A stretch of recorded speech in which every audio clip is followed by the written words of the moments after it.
Okay guys, magandang gabi. Yan. So ito, ating Brahma chick.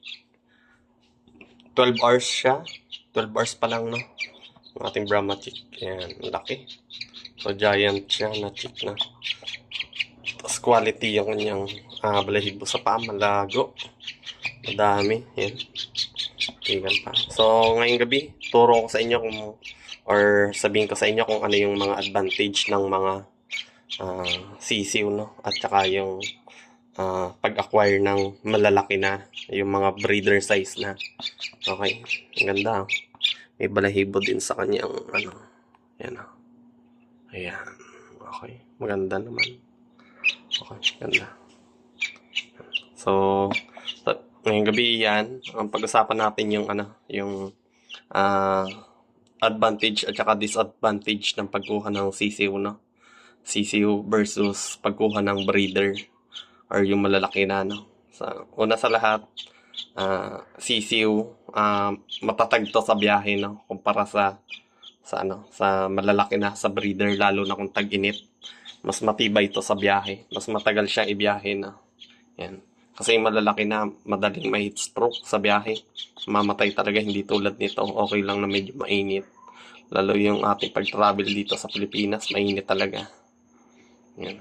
So, yun yung nakikita kong advantage ng pagkuha ng sisiw. At saka pangalawa, mura. Kung nagsisimula ka pa lang, tapos gusto mo na agad mag-alaga, yan. So, itong chick natin na to, nasa 500 pesos per, yan, ang day-old. Yan, 500 per piece, ang day-old. Tapos, bukod doon, ano pang advantage? Yun, makakapag sanay ka ng pag-aalaga ng simula sisiw. Pero kahit may mga advantage yun, hindi ko nare-recommend bumili kayo ng sisiw, lalo na kung wala kayong karanasan, no, sa pag-aalaga ng mga sisiw.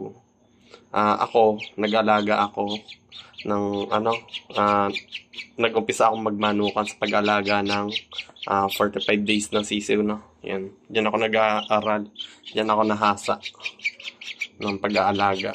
Yan. So, ang mga disadvantage naman ng day-old or yung mga bata na sisiw kapag nag-acquire kayo, yung may nag-chat sa atin kanina, no?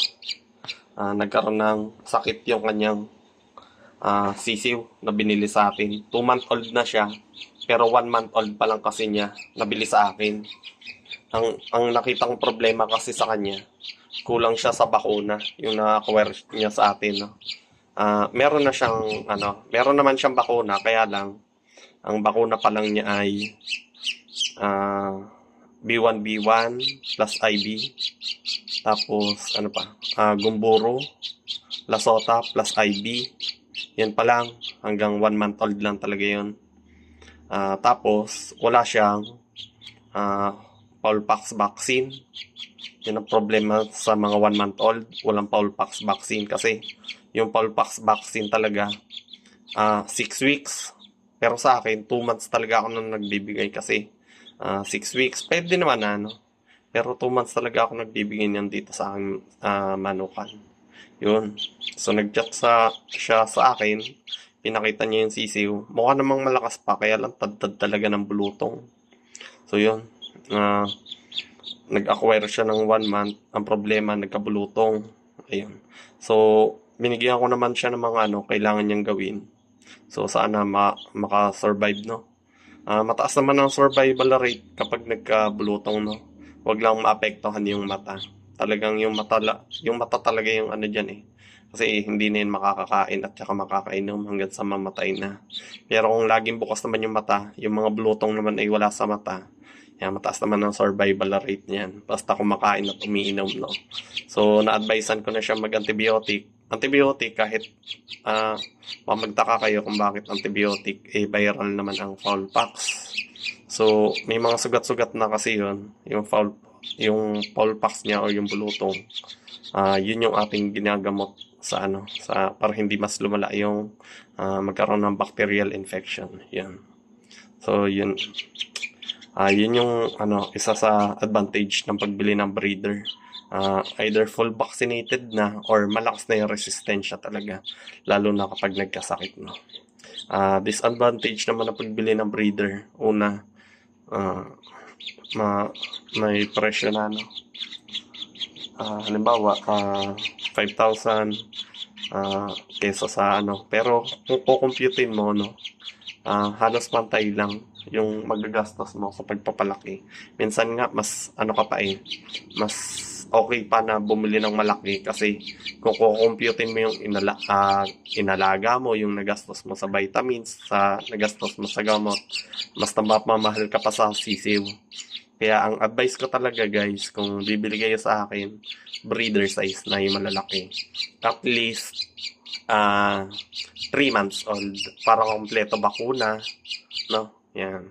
Yan yung ano,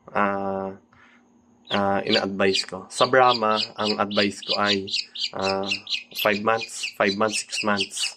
Yan ang kunin nyo. Kasi una, kita na yung gender. Medyo matagal kasi makuha ang gender na ng Brahma, no? Lalo na kung hindi talaga kitang-kita yung pagiging babae o lalaki ng sisiw. Yan. So, ito, maganda namang klase ito, no? Yan, gandang kulay. So, dark blue. Yan. Paglaki dark blue to. Ganda. Yan. So, pag may interesado, message lang kayo. Location natin, Santa Maria, Romblon. Nag-ship naman tayo sa ibang bayan at saka ibang isla.